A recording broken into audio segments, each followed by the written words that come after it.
Então eu vou perguntar, o que é que o ídolo me mandou fazer?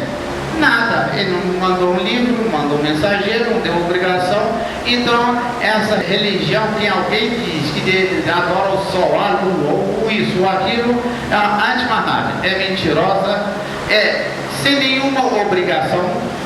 E isso inconsiste com a nossa vida, porque a nossa vida toda ela tem que ter obrigações, ou senão não temos êxito, nem até no plano terreno.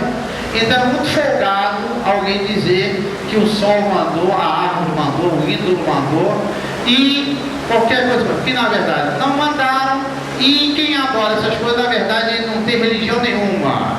Ele tem a religião do sombra e água fresca, porque ele não quer fazer obrigação nenhuma. Então, a nossa crença, existe um Criador que mandou o seu mensageiro, né, nos informar através do livro o que tem que fazer e o que não tem que fazer. Isso também é uma grande distinção em relação a tudo que é por aí. Porque você pergunta, a sua religião diz o que você manda? Tal livro, tal obrigação. Não, a obrigação é, na verdade, a obrigação mandada pelo poder temporal. Saúl, se anomena sacerdote daquela crença, seja ele nominalmente se diga realmente sacerdote, ou ele se diga qualquer outro, mas exerce a função de sacerdote. Outra coisa que é interessante no nosso Islã é que ele tem conceitos que se afrontam com algumas verdades por aí. Eu vou mostrar uma coisa que é extremamente interessante. Nós todos estivemos na escolinha, estudamos história, estudamos geografia, e aí nós dizem assim, normalmente a cultura humana surge perto de um rio, onde um grupo se reúne, faz um agrupamento, aí tem a água para necessidade, faz as suas plantações, por aí surge uma civilização. O Islã não nos diz isso. Vamos pegar a história de Ibrahim a.s. Ibrahim a.s. diz Allah, inna Ibrahim kana ummatan. Ele era sozinho uma nação. Ou seja, o conjunto das boas virtudes que contém todas as pessoas de uma nação estavam reunidos naquele indivíduo. Ele começou a sua mensagem num lugar deserto, migrou para um lugar deserto, colocou seu filho Ismael e a sua em um lugar deserto. Inni askantu fi wadin ghayra zi zar'in. Eu coloquei para moradia num lugar que não tem plantação nenhuma, portanto, a causa, né, o motivo de surgimento das culturas, da alguém da minha descendência. E ele pediu para os corações das pessoas, depois que ele construiu com seu filho, a terceira dimensão da casa de Allah subhanahu wa ta'ala, e os dois conclamaram. Aí Allah perguntou, mas não tem ninguém ouvindo? Allah disse para ele, a ti cabe a conclamação e a mim cabe a comunicação.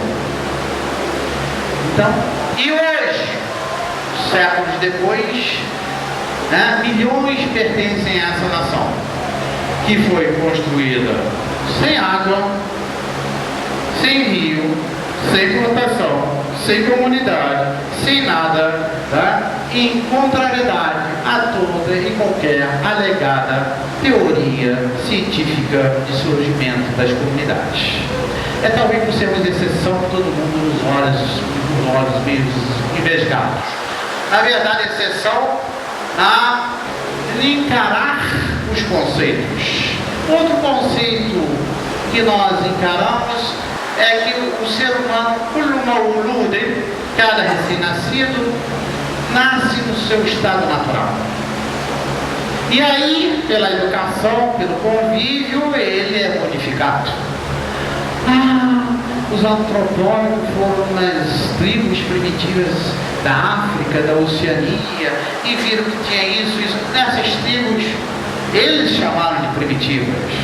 Mas desde que surgiu na Terra um indivíduo chamado Adão, já decorreram os tais N anos para estes como para outros. Portanto, primitivos é que não são. Eles podem não ter usufruído de outros recursos da urbanidade, do meio e comunidade, de recursos de utensílios, mas eles primitivos não são não. Eles já são gente que já, inclusive, está dentro do conceito que fala que é cultura. É uma cultura que não deve ser destruída, é uma cultura que não deve ser mantida e tudo mais. Enquanto que o Islã diz, não, o ser humano é no estado natural e não isso. Por quê?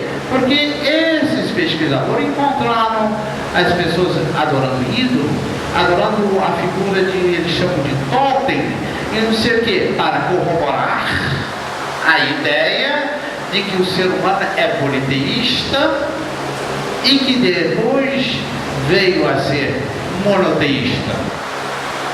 Na verdade, Allah subhanahu wa ta'ala comunicou diretamente a Adam a mensagem.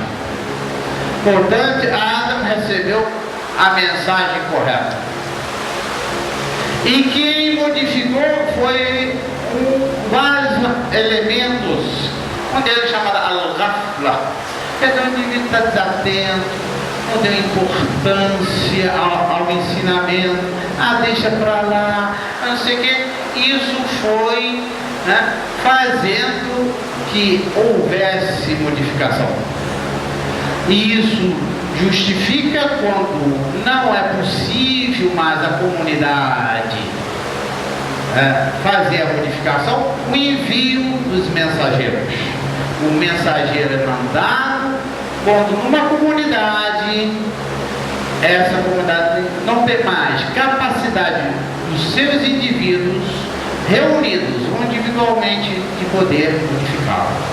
Aí vem a ajuda através do mensageiro.